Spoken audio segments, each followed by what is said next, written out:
Selamat datang di pertemuan keempat dalam mata kuliah Research Method.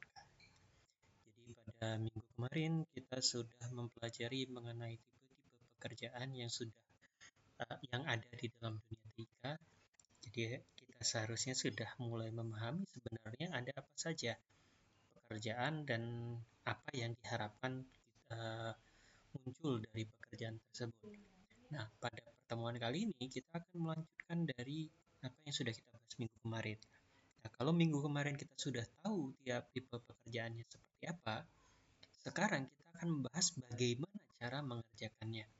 Nah, itu biasanya untuk tiap tipe pekerjaan akan ada metode kerja yang umum. Jadi, sekarang kita akan belajar bagaimana menyusun metode yang sesuai agar pekerjaan kita bisa selesai dengan baik. Oke. Baik, untuk awal mungkin kita akan perjelas dulu mengenai definisi metode. Metode itu adalah suatu prosedur baku untuk mencapai atau menghasilkan sesuatu secara sistematis. Nah, di sini mungkin yang harus kita pahami adalah sistematisnya, dengan kata lain terukur, terurut, dan bisa dilacak. Jadi penggunaan metode itu biasanya kita lakukan supaya pekerjaan kita itu tidak riuh, tetapi tersusun dengan rapih sehingga bisa dijadwalkan dengan baik tanpa ada kesalahan yang tidak bisa diprediksi. Nah, kenapa kita perlu metode dalam mengerjakan tugas, terutama untuk penelitian ilmiah atau pekerjaan dunia TIK? Ada beberapa alasan. Yang pertama, supaya pekerjaan kita bisa berjalan sistematis.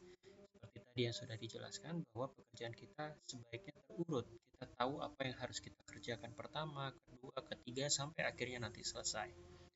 Kemudian, biasanya dengan menggunakan metode, kita dengan mudah bisa mengelompokkan masalah. Jadi, masalah-masalah yang muncul ini akan kita kelompokkan, ini akan diselesaikan kapan, dengan apa, dan bagaimana kita menyelesaikannya. Itu sehingga kita nanti akan mudah juga menyelesaikan masalahnya, karena kita sudah terlihat sebenarnya masalah ini merupakan kelompok A, dan kelompok A ini akan dijalankan pada waktu tertentu oleh tim tertentu dengan cara tertentu. Nah, kemudian kalau kita menggunakan metode, kita juga akan mudah dalam melacak kesalahan kalau ada terjadi pekerjaan. Misalnya, dalam pengembangan perangkat lunak kita ada kesalahan nih. Pada setelah kita kode kok hasilnya tidak sesuai dengan yang diharapkan. Apa yang salah? Nah, kita kalau menggunakan metode, kita bisa melacak kesalahan itu munculnya dari mana asalnya. Sehingga kita dengan mudah untuk memperbaiki dari asalnya. Nah, kalau tidak, kita hanya memperbaiki apa yang terlihat. Padahal sebelumnya mungkin kesalahan kode itu muncul karena kita salah desain. Dan salah desain itu muncul karena kita salah menentukan requirement. Jadi hal-hal seperti itu yang harus kita hindarkan. Makanya kita menggunakan metode kerja yang tertentu.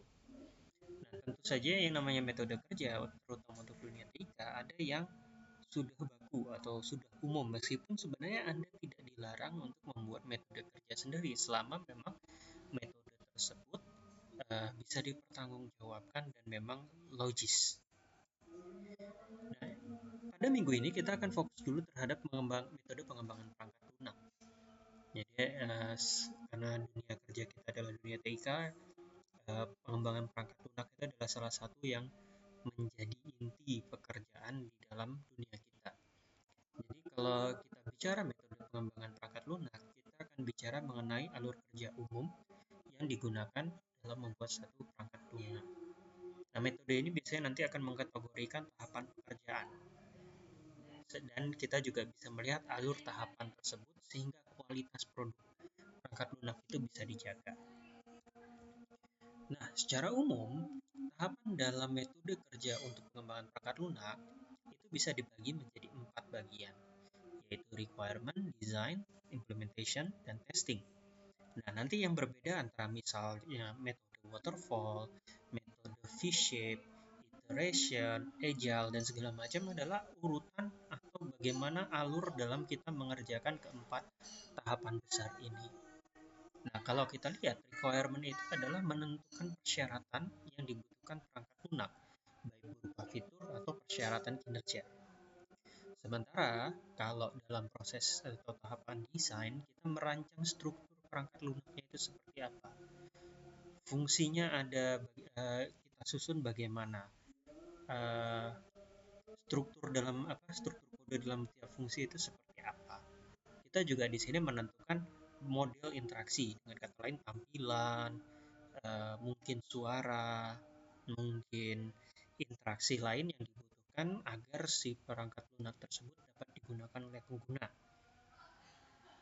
Nah, pada tahapan implementation, di sini kita melakukan penulisan kode.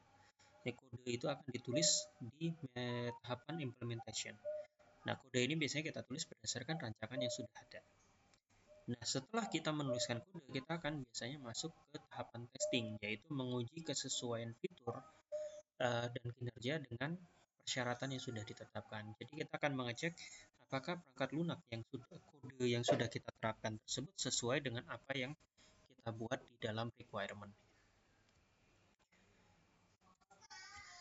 Nah, kalau kita bagi berdasarkan prodi di kampus kita, tahap requirement dan design ini merupakan biasanya ranah dari sistem informasi. Sementara implementation dan testing itu adalah ranah dari dari prodi informatika. Meskipun ini bukanlah sesuatu yang kaku ya dan baku. Sistem informasi pun bisa menghandle semuanya, mulai dari requirement sampai testing, karena di testing pun ada beberapa yang sudah dibutuhkan keahlian dari sistem informasi. Misalnya untuk quality assurance atau penjaga menentukan uji kualitas. Pengujian sendiri juga bisa dihandle oleh sistem informasi. Meski informatika pun sama. Informatika juga bisa menghandle semuanya. Anda sudah belajar bagaimana caranya menentukan requirement suatu perangkat lunak.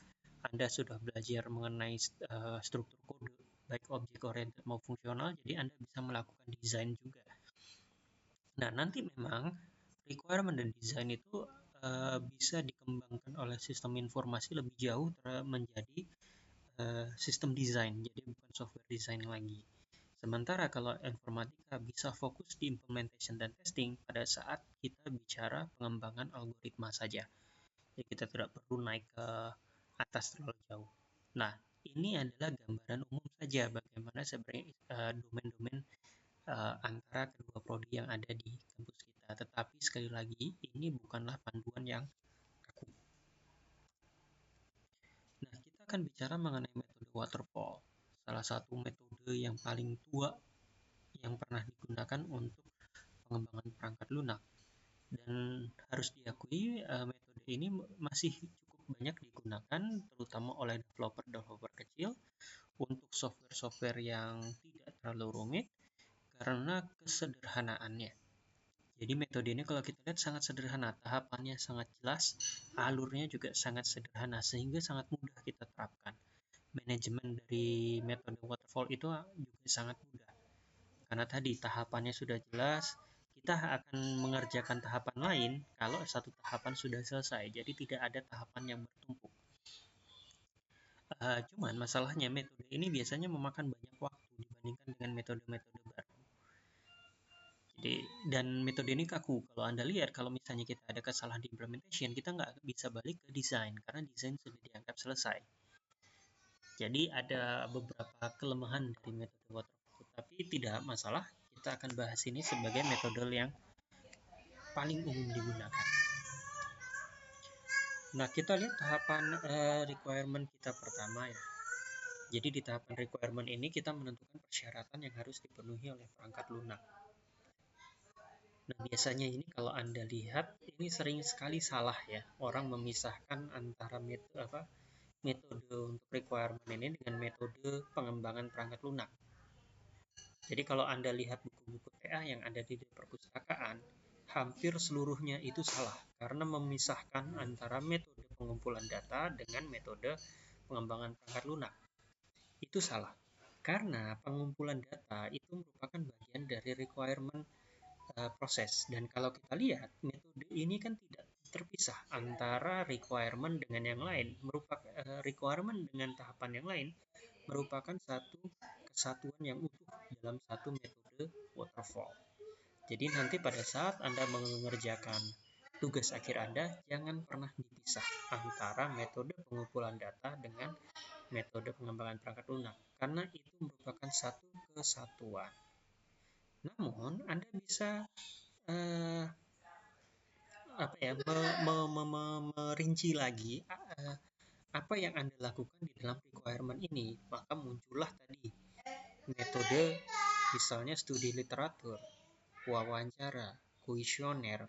Nah, itu merupakan cara-cara yang Anda lakukan untuk mendapatkan requirement data. Bahkan, Anda bisa mengumpulkan data requirement dengan merupakan proses engineering. Nah, meskipun sebenarnya proses reverse engineering ini merupakan satu pekerjaan sendiri ya, cukup besar.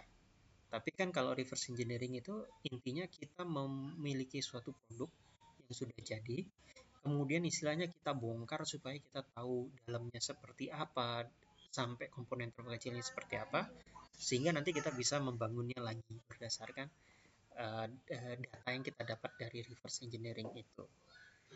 Nah, ini yang harus Anda ingat, bahwa studi literatur, wawancara, kuesioner merupakan cara atau metode yang biasa dilakukan untuk di tahap requirement. Nah, biasanya ini yang dari sistem informasi juga banyak salah di sini.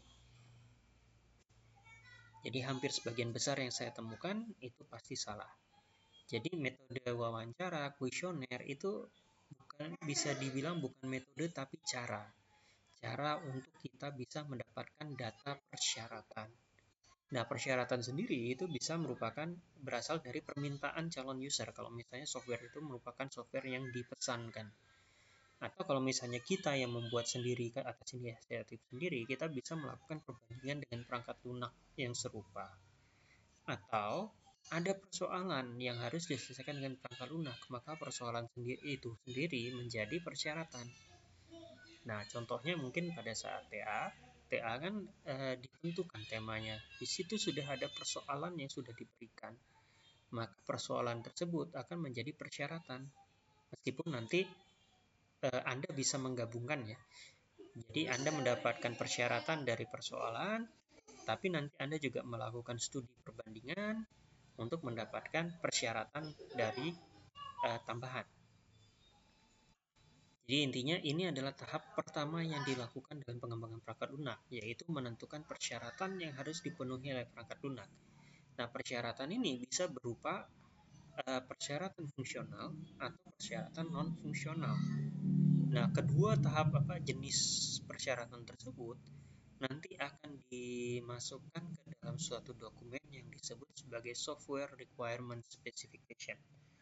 Nah, dokumen ini berisi memang deskripsi mengenai tadi ada persyaratan fungsional apa saja, ada persyaratan non-fungsional apa saja, dan setiap persyaratan fungsional non-fungsional ini sebenarnya menjawab berdasarkan data yang mana, atau persyaratan atau dari mana kita dapatnya.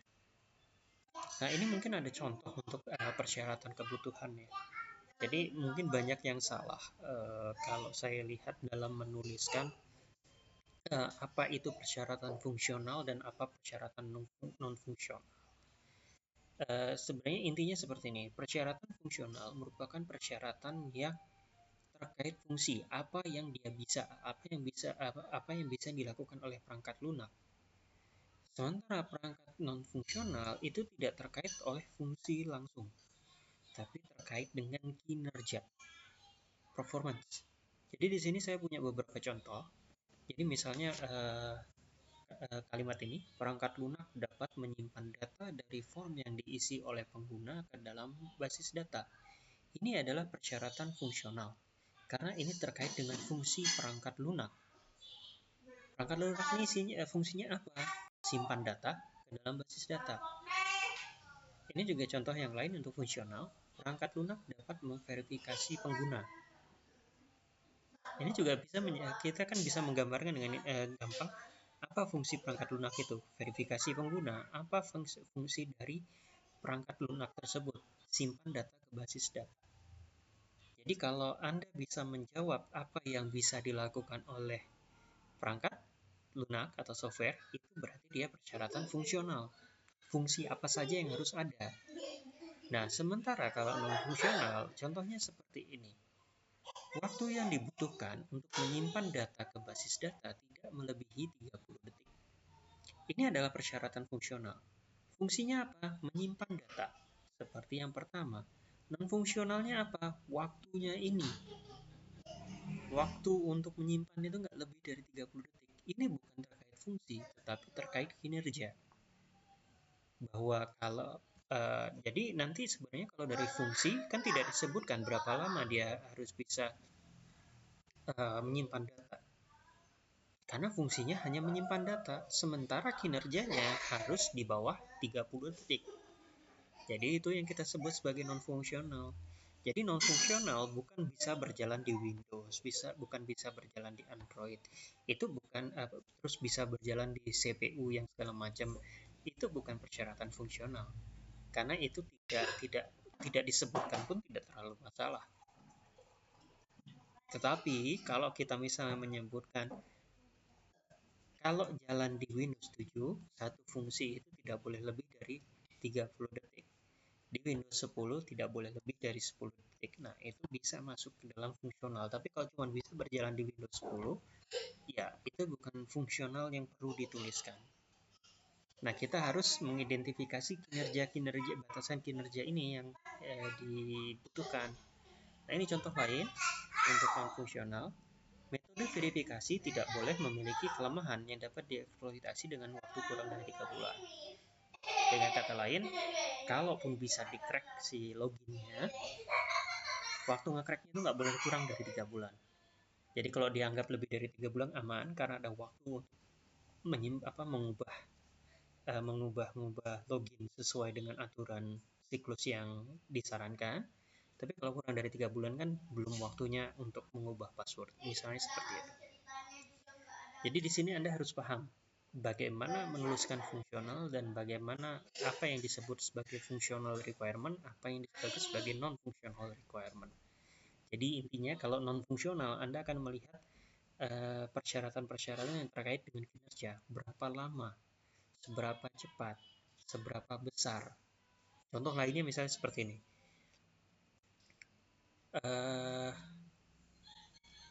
Aplikasi bisa mengupload file maksimal 5 mega. Nah, itu persyaratan non-fungsional. Karena maksimal 5 meganya. Upload filenya itu fungsional. Tapi bahwa ada batasan maksimal 5 mega itu adalah non-fungsional. Jadi biasanya non-fungsional itu kita gunakan untuk memperjelas ada tidak kinerja yang harus dicapai oleh setiap fungsi yang sudah kita terapkan di non-fungsional. Nah, kita lanjut ke tahapan selanjutnya yaitu desain. Di sini sebenarnya kita melakukan penyusunan struktur perangkat lunak, struktur kode, algoritma, antarmuka, dan basis data. Semua dirancang di tahapan desain. Jadi kalau misalnya struktur kode, kita bisa menggunakan misalnya object oriented yang sudah Anda pelajari atau fungsional. Untuk antarmukanya, misalnya Anda bisa menggunakan user-centered design. Untuk basis datanya, misalnya Anda bisa menggunakan relational database. Nah, itu semuanya sudah Anda pelajari, dan itu semuanya diterapkan di tahap desain. Object oriented kan hasilnya nanti adalah struktur dari kelas method. Jadi ada kelas apa saja, kelas ini dipanggil oleh mana, metodenya ada apa saja di setiap kelas, mana yang public, mana yang privat, bagaimana kelas mana yang memanggil metode mana, itu semuanya kan kita rancang di tahap desain. Nah, tapi jangan lupa setiap metode juga harus kita rancang apa yang terjadi di dalamnya. Nah, itu nanti kita akan rancang algoritma untuk tiap metodenya. Bagaimana cara kerjanya, bagaimana prosedurnya. Itu nanti kita rancang. Kalau basis data sesuai dengan yang sudah Anda pelajari di mata kuliah basis data atau perancangan basis data, ya bagaimana menyusun struktur datanya. Kalau relasional, bagaimana caranya Anda bisa menyusun si setiap tabelnya tersebut. Semuanya dilakukan di tahapan desain. Jadi luaran dari tahapan desain ini biasanya berupa diagram-diagram, dokumen desain atau desain dokumen, yang mana isinya adalah diagram-diagram yang menggambarkan struktur dari perangkat lunak kita. IRD itu atau Entity Relationship Diagram itu kita gunakan untuk database, DFD atau flowchart itu DFD atau class diagram itu kita gunakan untuk struktur dari perangkat lunak. Sementara flowchart itu kita gunakan untuk menggambarkan algoritma. Nah, tahap selanjutnya ini mungkin yang paling mudah, yaitu menuliskan kode. Anda sudah punya rancangan dari perangkat lunaknya dalam bentuk DFD, dalam bentuk flowchart, dalam bentuk kelas diagram, ya saatnya sekarang menerapkannya ke dalam software. Yang basis data Anda terapkan ke DBMS, yang untuk perangkat lunak yang Anda terapkan di dalam kode sesuai dengan bahasa yang kalian gunakan. Nah, di tahapan ini Anda bisa mengerjakan secara berkelompok. Jadi secara paralel itu bisa, karena tadi sudah dipisahkan kan, ada kode kelas apa, ada kode kelas apa, siapa yang megang kelas ini, siapa yang megang basis data ini, semuanya bisa ditentukan dan bisa dijadwalkan. Nah, luaran dari tahap ini jelas, yaitu kode perangkat lunaknya. Jadi belum executable ya, bukan produk jadi, tapi yang kode perangkat lunaknya. Nah, tahapan selanjutnya, testing itu sangat penting. Karena di tahapan ini kita harus melihat apakah fungsi dan kinerja dari perangkat lunak yang sudah kita kembangkan itu sesuai dengan persyaratan yang sudah kita tentukan di tahap requirement. Kalau tidak sesuai, berarti harus dilakukan perbaikan. Kalau sudah sesuai, berarti ya sudah. Kita bisa anggap bahwa perangkat lunak kita jadi. Nah, prinsip yang harus Anda pegang adalah yang namanya pengujian itu tidak boleh dilakukan sekali. Jadi harus dilakukan berkali-kali untuk setiap fungsi atau kinerja yang diuji. Contoh tadi ya, kita punya requirement harus bisa menyimpan data dari form ke basis data. Nah, itu tidak boleh Anda lakukan sekali. Misalnya cuma sekali Anda masukkan data ke form, simpan, lihat, oh sudah masuk, selesai. Tidak. Anda harus menguji itu lebih dari sekali. Kenapa? Karena ada kemungkinan dalam run selanjutnya atau beberapa run selanjutnya terjadi sesuatu yang tidak diinginkan. Nah, itu yang harusnya kita cari di dalam pengujian. Jadi nanti kalau Anda setidaknya Anda minta minimal untuk TA ya, lakukan 10 kali pengujian. Kenapa? Karena kalau misalnya minimal 10 kali pengujian, kita akan lebih mudah mengolahnya dengan statistik.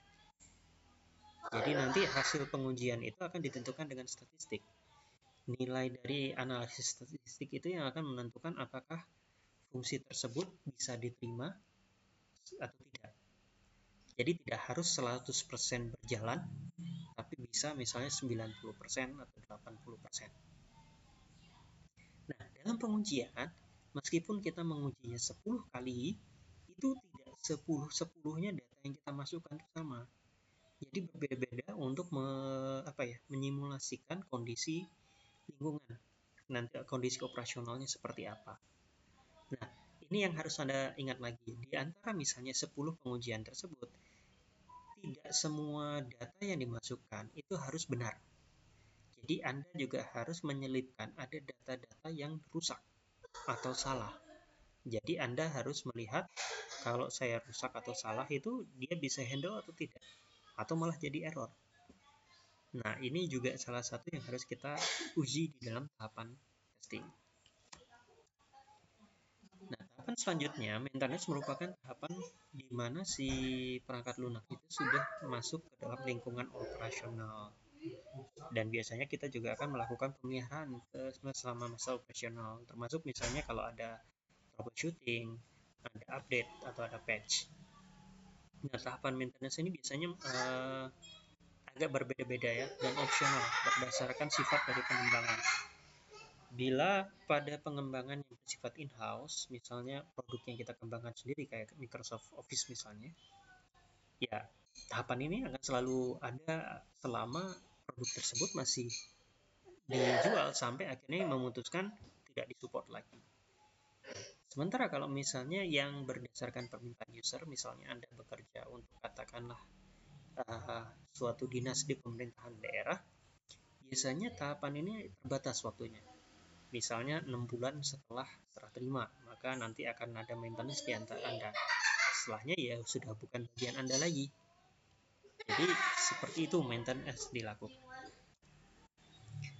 Nah, yang harus menjadi perhatian Anda ini terkait dengan kaitan kita dengan apa yang sudah kita lakukan di penyusunan rumusan penyelesaian masalah.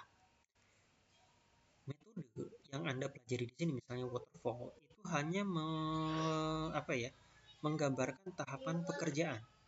Tetapi Anda harus bisa juga menggambarkan rincian pekerjaan di dalam setiap tahap. Jadi jangan hanya metodenya saja yang Anda tuliskan.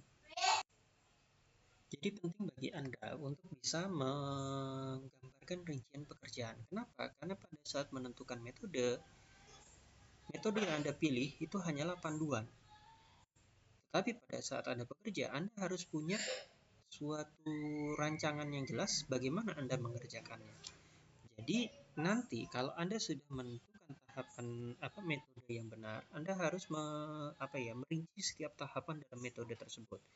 Contohnya waterfall kita, Anda harus bisa merinci apa yang Anda lakukan di requirement, apa yang Anda lakukan di